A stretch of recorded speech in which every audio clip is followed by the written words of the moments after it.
Oi, gente, meu nome é Ana Beatriz. Hoje eu estou aqui com vocês para tratar de um assunto muito importante. Não é só uma disciplina, mas sim um assunto, um conteúdo que a gente deve levar para a vida toda. O que a gente deve praticar todos os dias, o que a gente deve incentivar as pessoas do nosso convívio a praticar também. Então, hoje nós vamos falar um pouquinho sobre higiene e profilaxia. Vamos dar início à nossa aula. Então, vamos começar no primeiro ponto falando de higiene individual e coletiva. Então, a gente sabe que é preciso saber que a higiene é um dos importantes fatores, para assegurar as condições da nossa saúde, da saúde do ser humano. Quando a gente se refere à higiene, nós não falamos apenas dessa higiene feita por cada um de nós, no nosso dia a dia, como tomar banho, escovar os dentes, lavar o cabelo, lavar as roupas. Não é só isso a higiene. A higiene, ela traz ações voltadas para o cuidado e para a preservação do nosso corpo, do bem-estar geral do nosso corpo. Também fazem parte do que denominamos higiene pessoal. Todas as ações, direcionadas à manutenção da nossa saúde mental. Porque, gente, a gente sabe que a saúde mental, assim como a saúde física, ela faz parte do bem-estar geral do nosso corpo. Então, quando a nossa saúde mental não está em dias, a gente não consegue ter um bom funcionamento do nosso corpo. Nessa perspectiva é que o homem pode ser orientado e deve ser orientado, a buscar uma vida equilibrada. E aí esse equilíbrio, ele se dispõe da seguinte forma: o equilíbrio entre saúde física e a saúde mental. E esse equilíbrio, ele depende, de ações individuais e também de ações coletivas. São medidas de controle pessoal, cabendo exclusivamente ao indivíduo optar por elas. Como assim? A higiene é uma opção de cada um de nós. Então, a higiene com o nosso corpo, nós que devemos optar por elas, por tê-la, por fazê-la, por realizá-la. Então, é uma medida de controle pessoal individual.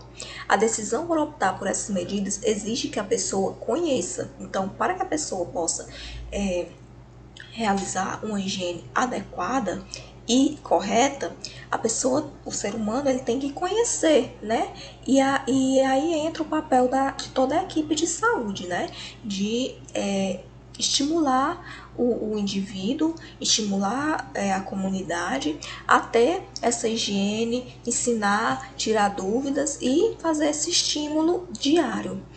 Então, o indivíduo ele precisa saber a importância, dessa higiene e como utilizar.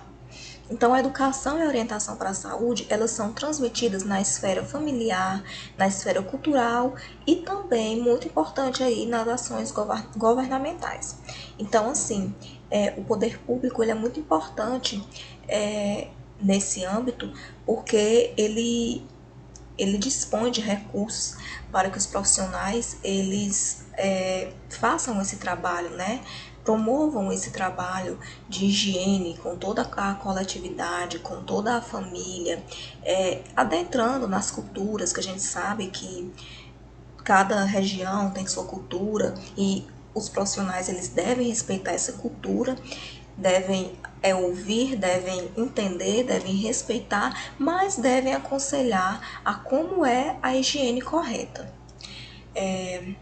Então, todos precisam, ter esse acesso e esse conhecimento, e aí todo mundo precisa ser incentivado e aí aproveitar o máximo desses recursos, que estão disponíveis. Então, todos esses recursos que estão ao alcance da comunidade, eles devem ser aproveitados ao máximo por ela.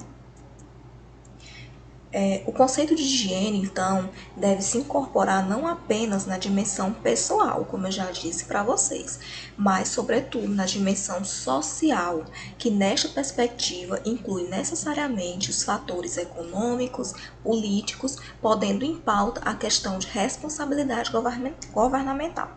Então, é a responsabilidade do nosso governo, dos nossos gestores, para com a comunidade. Então, eles assumem essa responsabilidade de passar, né, fazer um repasse de recursos para os profissionais que estão aptos a lidar com essa situação, a passar o conhecimento, a incentivar toda a comunidade. Então, a responsabilidade é governamental, sim. O governo ele deve dar esse incentivo. Então, continuando aí o tópico da higiene coletiva, né, e individual, o que é a higiene, né? Ela estuda diversos meios de conservar, de promover também a saúde, porque higiene traz a saúde, né? E a ciência sanitária. Sistema de princípios ou regras que evitam doenças, como eu disse para vocês, traz saúde, então evitam diversas doenças e conservam a saúde. Cuidados para a conservação da saúde e asseio. Então, assim, é impressionante quantas doenças a gente consegue evitar apenas com uma lavagem adequada das mãos. Tantos micro-organismos que estão ali depositados nas nossas mãos, que a gente consequentemente passa na boca, passa nos olhos, passa no nariz. Então, a lavagem adequada das mãos, que não necessita de muita coisa, precisa de uma água limpa e sabão, já consegue evitar que a gente entre em contato aí e adquira diversas doenças. Então, o que é a profilaxia? A profilaxia, gente, é a prevenção. Então, a profilaxia acontece antes da doença. Então, a gente tenta prevenir que aquela doença aconteça. É uma medida preventiva, né? Que se ocupa das medidas necessárias à preservação da saúde e também da coletividade. Então, a profilaxia é individual e também é coletiva. Então, são medidas preventivas, medidas de prevenção que o sistema adota para que a comunidade, para que as pessoas não tenham certas doenças. Então, um pouquinho aí da saúde na história humana. Vamos falar um pouquinho sobre Florence Nightingale, né? Desde o início do curso, eu creio que vocês já tenham ouvido falar muito sobre ela, né? Ela foi uma importante e uma figura muito importante, né, percussora aí da nossa enfermagem. Então, para Florence, o primeiro e mais importante princípio norteador, né, o orientador das ações dos profissionais de enfermagem era conservar o ar em que o doente, né, respira tão puro como o ar exterior, então o ar que está lá fora, sem deixá-lo sentir frio. Ela afirmava também que nada mais teria valor se esse princípio fosse desconsiderado. Por quê?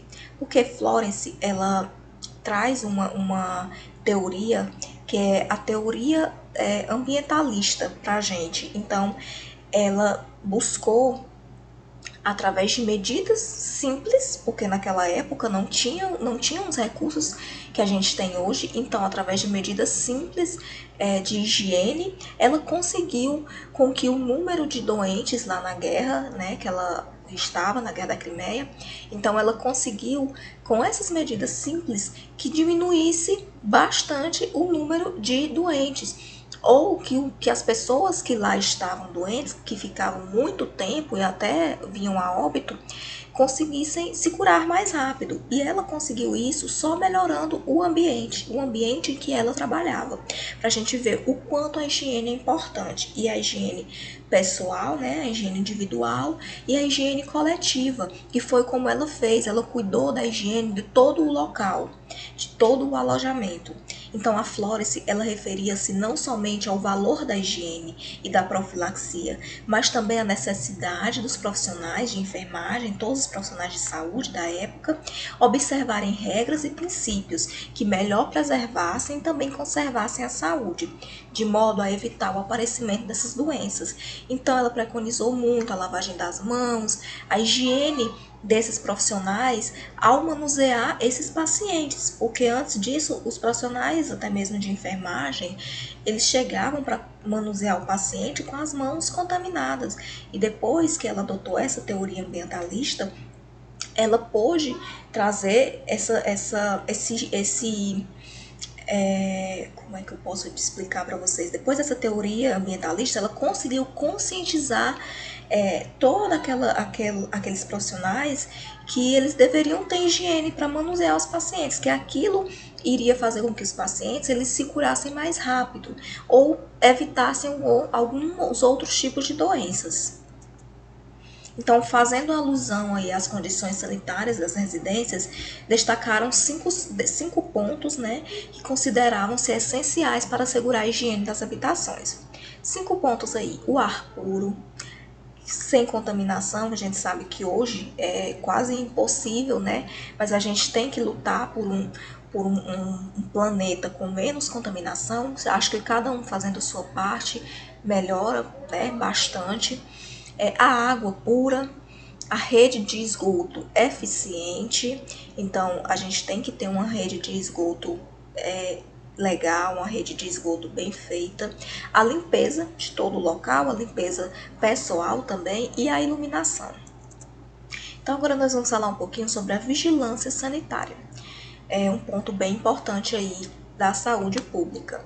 Então, a vigilância sanitária possui extenso campo de atuação, né? Afinal, quase tudo, em algum modo, né, apresenta ligação com a vigilância sanitária e com as pessoas. Portanto, sujeito à atuação do Sistema Nacional de Vigilância Sanitária está pilhas que não devem, né, ser desprezadas no lixo comum, isso eu creio que todo mundo saiba, né? Restaurantes que devem aí controlar a questão de insetos, de alimentos, a validade desses alimentos.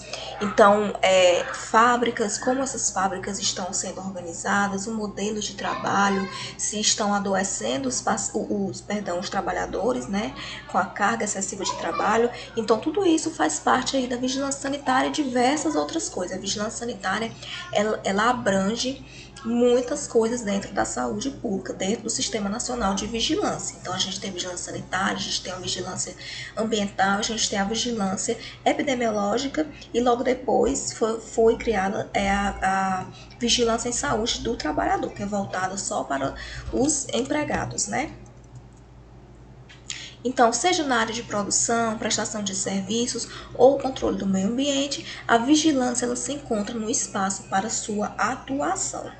As funções da vigilância sanitária de forma no Brasil são bem abrangentes, como eu já disse para vocês, e elas normatizam e controlam bens, produção, armazenamento, guarda, circulação, transporte, comercialização, consumo de substâncias, produtos de interesse para a saúde e suas matérias-primas, tecnologias, né, e alguns coadjuvantes dela, processos e equipamentos. Então, tudo isso aí passa por um processo, né, que é feito lá na vigilância sanitária, de aprovação da vigilância e também fiscalização. Lembrando que a vigilância, ela fiscaliza e ela tem o poder que a gente chama poder de polícia. Ela pode punir quando encontrar alguma irregularidade.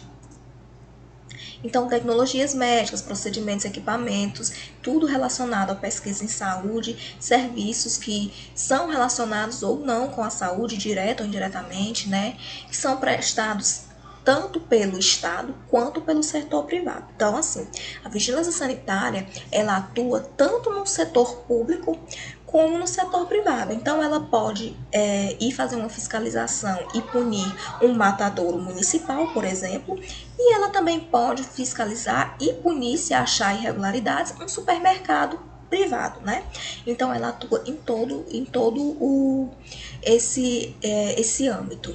Então, portos, aeroportos e fronteiras também é responsabilidade da vigilância sanitária, contemplando os veículos, cargas e as pessoas.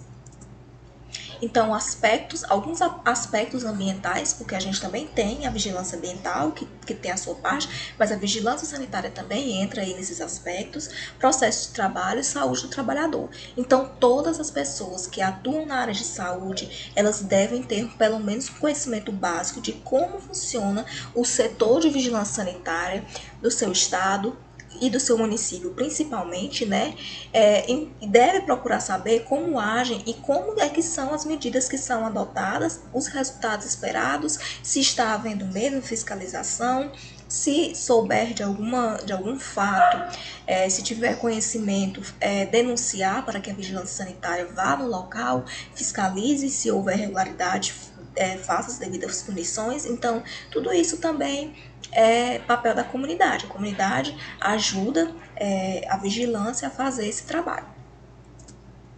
Então, por hoje é só. Daqui a pouco eu volto com mais um pouquinho de conteúdo para vocês. Tchau, tchau!